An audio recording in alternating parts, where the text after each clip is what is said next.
procédure pour brosser les dents des animaux, que ce soit un chien ou un chat.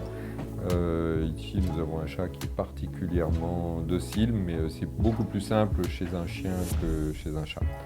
Le principe, c'est que ça se fait gueule fermée et qu'il faut habituer le chat. C'est une procédure qui n'est pas forcément habituelle ni pour nous ni pour l'animal, donc il faut l'habituer à avoir quelque chose dans la gueule. Donc la première chose, c'est de bien repérer les endroits où on va aller brosser. Donc on laisse la gueule fermée et on soulève les babines. Donc les endroits à brosser de façon privilégiée, c'est de la canine vers la canine opposée, donc canine incisive, canine, au-dessus, en dessous. Au-dessus, c'est assez simple parce que la lèvre elle se relève assez facilement. En bas, ça peut être un petit peu plus compliqué, étant donné que le pli est beaucoup plus restreint. Et le deuxième endroit où il faut aller brosser, c'est sur la face latérale des dents du maxillaire supérieur, donc de la mâchoire supérieure, donc les dents qui sont ici au-dessus. Pour deux raisons, c'est que ce sont des dents sur lesquelles il n'y a aucun effet mécanique ou très peu. Et la deuxième chose, c'est qu'il y a une glande salivaire qui déverse de la salive juste à côté de cette dent. Donc en pratique, on prend la pâte dentifrice, on la met sur le doigt.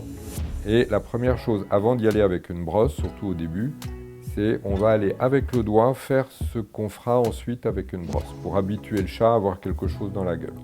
Donc on fait goûter le produit au chat, et puis on va aller sur les gencives des dents en question avec son doigt. À partir du moment où le chat a goûté au produit et s'est habitué à avoir un doigt dans la gueule, on va refaire la même chose avec la brosse.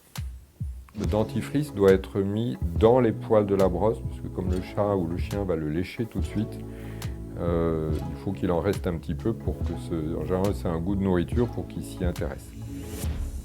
Voilà, donc une fois qu'on a la brosse, on va refaire la même chose que je faisais avec mon doigt, mais avec les poils de la brosse que je mets à plat sur la gencive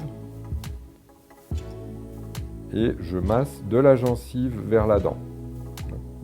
Ça, c'est un mouvement. L'autre mouvement, c'est de mettre les poils dirigés vers le bord libre de la gencive, ici, et d'y aller d'avant en arrière. La conjonction des deux mouvements, c'est un mouvement de rotation, c'est un mouvement comme ceci.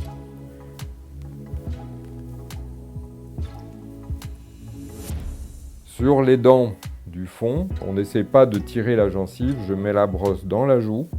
La dent, elle est en dessous de l'œil, donc je me mets en dessous de l'œil et je ne peux pas aller plus loin avec la brosse. Donc une fois que je suis là avec les poils orientés vers le haut, je fais le même mouvement sur cette dent-là. C'est pas grave si le chat bouge, c'est normal, il n'a pas beaucoup l'habitude. Et plus vous allez le faire, plus le chat va se laisser manipuler.